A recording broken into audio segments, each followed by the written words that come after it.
Next, from Springfield, as nearly all Illinois counties are declared an agricultural disaster, we talk with Jeff Adkisson of the Illinois Grain and Feed Association.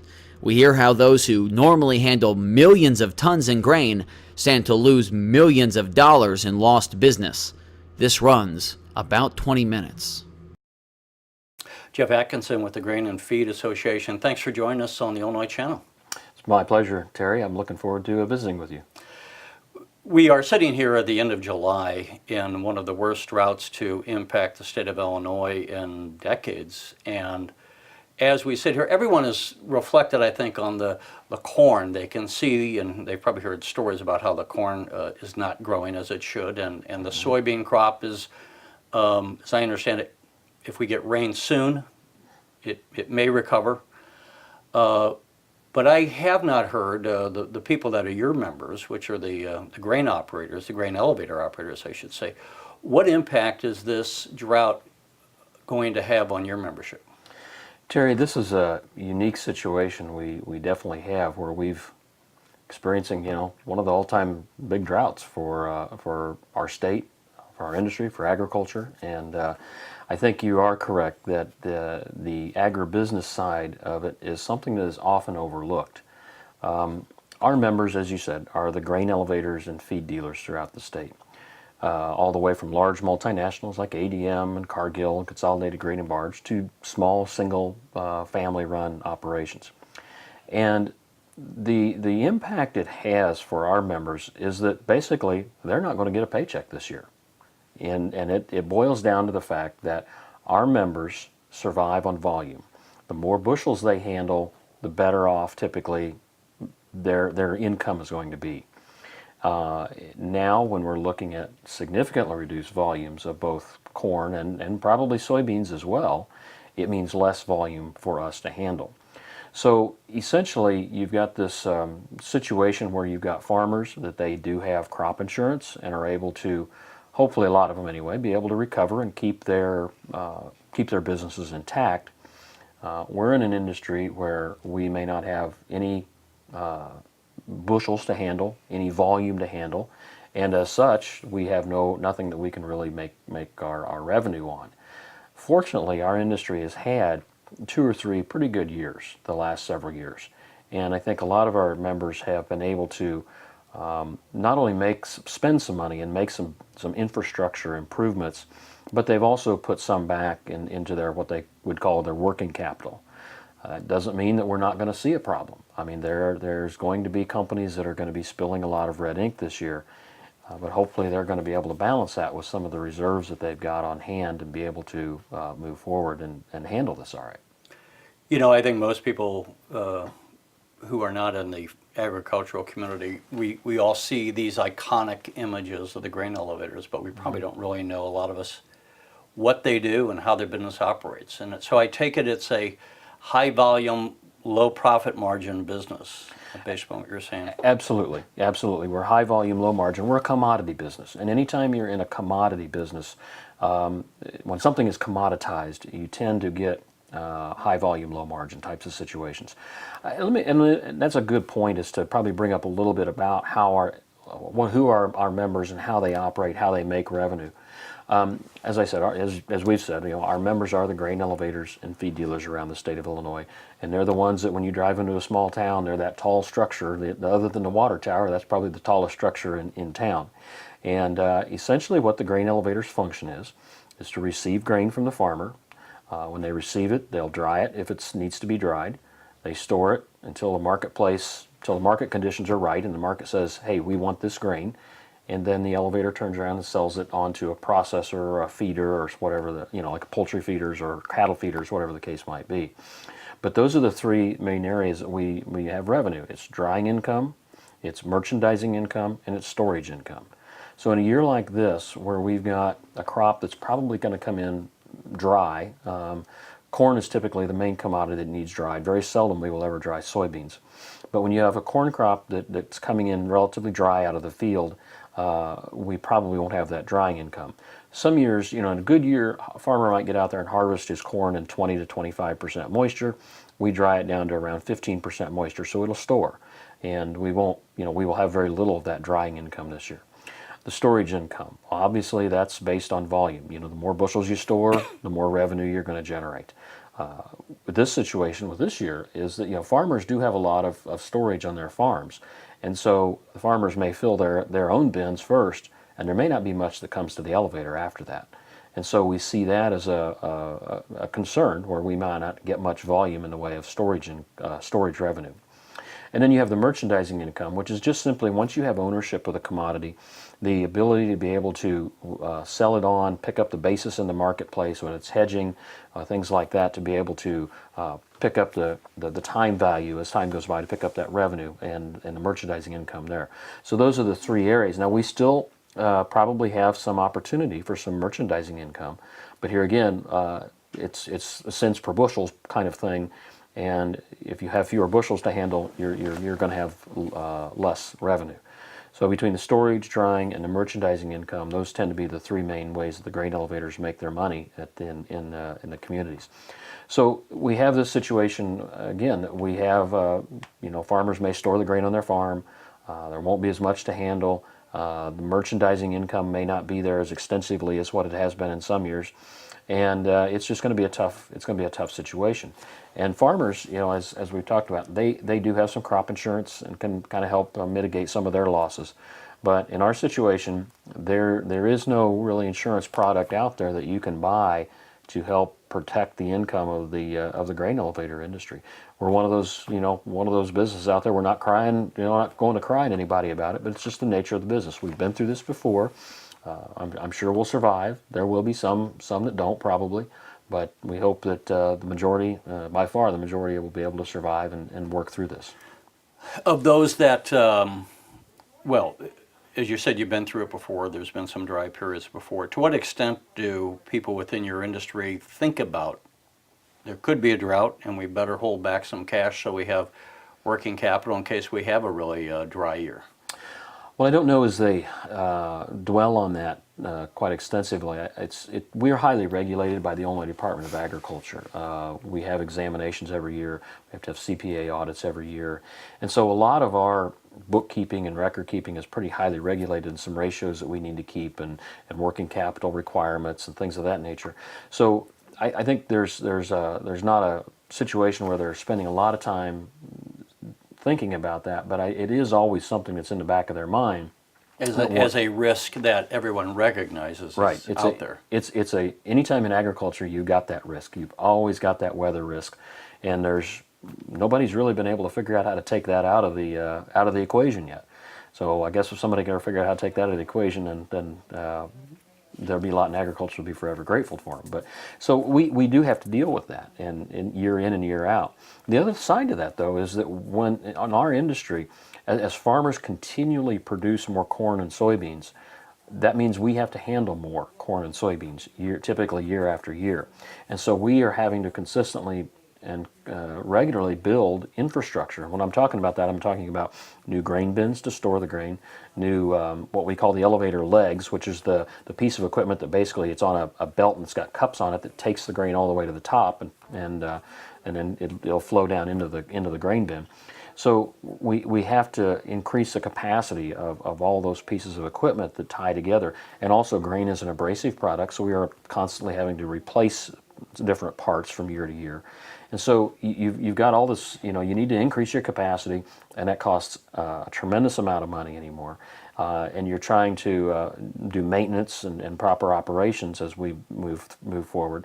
So then you're also trying to maybe put a little bit back for that, so to speak, that drought.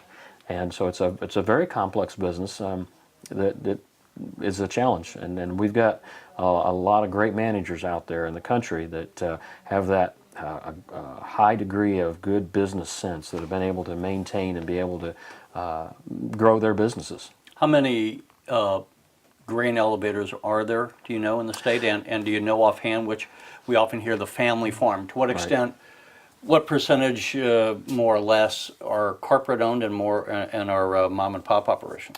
Well, I'll break it down a couple of different ways, Terry. There's roughly 1,000 locations throughout the state of Illinois that are licensed by the Illinois Department of Agriculture.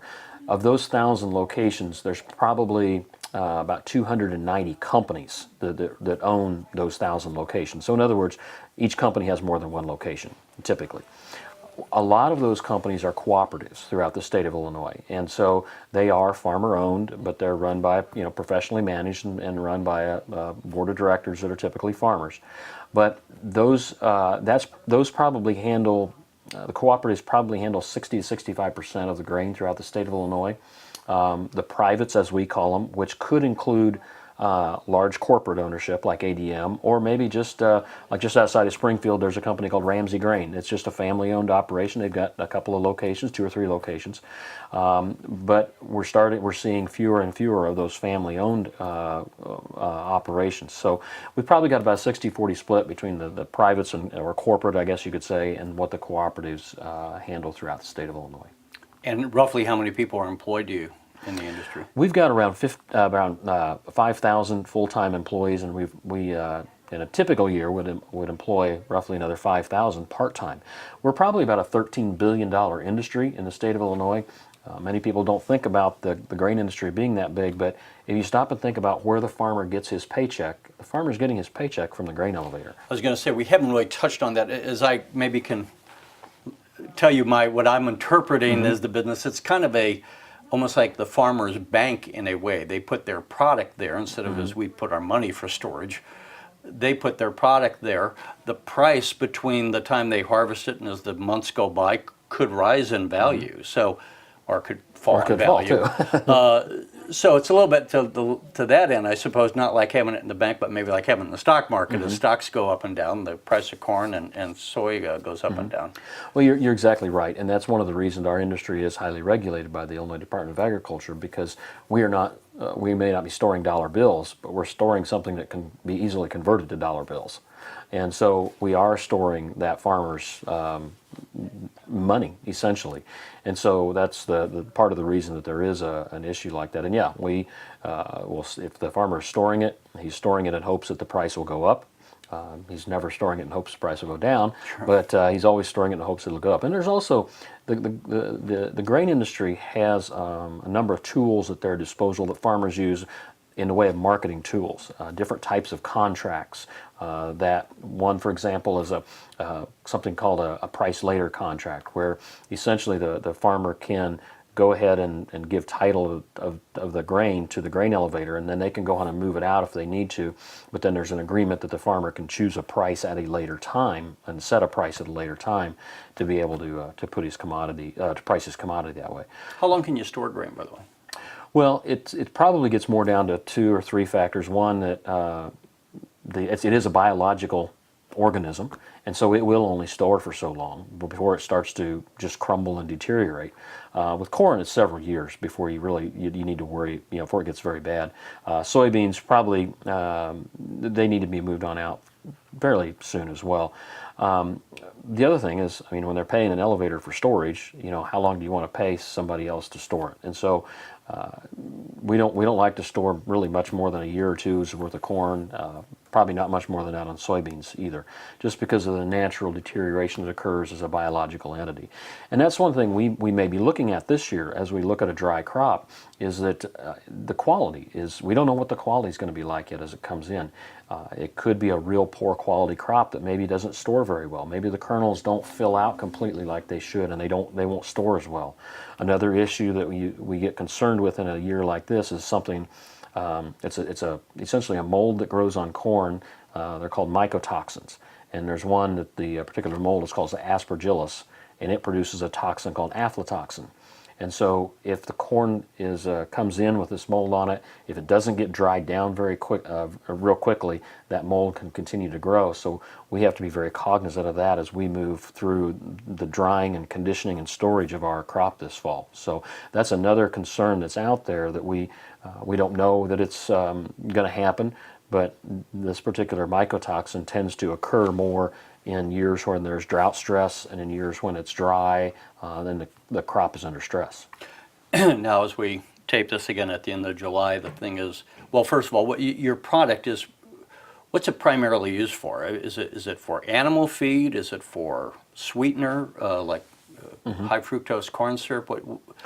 What is the demand on the corn crop that's... Sure. The corn crop in Illinois, largely goes in. I mean, there's feed and export, and is what and now with all the industrial uses as well, which will be ethanol. So in Illinois, we've got a tremendous amount that does go into the feed system. And when I say the feed system, I mean it may be going on a train down to Hereford, Texas to feed into the feedlots, the cattle feedlots. It may be going into the southeast poultry markets, so they may be going into those markets. You've also got the ethanol, which is a huge factor now, and then you've got the other uses as well. But the ethanol is one that's been a big growth industry for us, as many people know. But one of the byproducts of the ethanol is something called dried distillers grains, or DDGs, and those can be used in the feed product as well. Feed product in dairy and cattle, and a lot of those are actually going overseas. They're being dried down, put in containers, and being shipped overseas. We do have a lot that is, as it's processed at ADM and places like that, do go into sweeteners, corn syrups. There's a whole host of products that you probably aren't, you don't even realize that corn goes into these products. But there's some filler and stuff, I think. Some fillers. But I'm wondering, what's the impact for the man and woman who go to work every day and say, that's too bad for the grain elevators, but how does it impact them? Are they going to see higher food prices, or how would it impact Well, them? I think that is a concern. We're very concerned with the impact that it's going to have on food prices as it relates to specifically in the livestock side and the meat side. Because if corn costs a lot more, that means, and that's a major component in a lot of the feed products, that means it's going to cost the livestock producer a lot more to feed his grain. So there's this balance. So there's this question of then in the short term, some of the livestock people may choose to sell off their herds. They may say, I've had it. I'm not going to do it anymore. And they may not, or they may, for financial reasons, say, I can't do this anymore. So there may be some selling off of the herds. And in the short term, that doesn't really impact, beef or pork or poultry prices that much. Whereas It could actually drive it down, perhaps, in the short run. in the short run. But in the longer term, when there's not as much supply available, then it could have a longer tail and have implications for several years.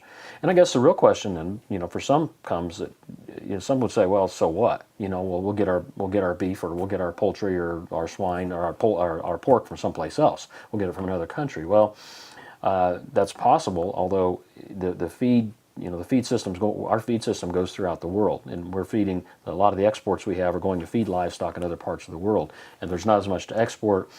Those exports are going to cost more and could have a larger implication throughout the world. In addition, we still believe that we have the safest, cleanest food supply in the world, and you don't know for sure what kind of regulatory environment some of the livestock in other countries are being raised under. In the 1930s, we had a multi-year drought situation going on. It's probably not a fair question, but and hopefully we don't have that. But at what point is the infrastructure, the economic infrastructure, the system that operates behind the scenes for most of us, to what extent would that be threatened? Is it one more year of drought, or do you have? I don't really have a good feel for that, Terry. But there's I think a lot of it kind of depends on the companies. It depends on the individuals, on how well they've been able to set aside or plan or work through some of this. Part of it's going to depend on tax policies and how the government reacts to this or doesn't react to this. Are there going to be programs put in place to help some of the industries out there? Because on the other side, you've got an industry like ours who will receive very little crop to handle this fall. Let's roll forward into next spring. Input suppliers, fertilizer and chemical industry. How will it impact what is done next spring? Is there going to be enough seed corn to be able to work through some of this stuff? So those are some of the things that we need to be able to try to sort through and try to figure out what's going to be out there to be able to make it work so that the whole system doesn't implode. And obviously it's not going to help all the taxpayers, because agribusiness is the #1 industry in the state of Illinois, and to the extent that it has a down year, just means that the state's economy is going to be that much worse off. Well, we've kind of said in a lot of ways that agriculture tends to be a little bit counter-cyclical sometimes to the rest of the economy. It seems like that if the rest of the economy's not doing as great. Agriculture seems to be doing pretty good. Sometimes the rest of the economy is doing good. Agriculture is kind of struggling a little bit, but maybe this bodes well for the rest of the economy. But I hope that's we hope that we're not a precursor to that situation coming about. Hopefully, a rising tide can raise all boats, and that we'll all be able to enjoy the benefits of living in such a great agricultural state as the state of Illinois. Jeff Adkisson, we hope it rains soon for all of our benefits, but we appreciate you taking the time to talk to us. Thank you, Terry. My pleasure. You're watching the Illinois Channel, an independent nonprofit corporation formed to provide gavel-to-gavel coverage of Illinois state government and other public affairs events taking place across Illinois.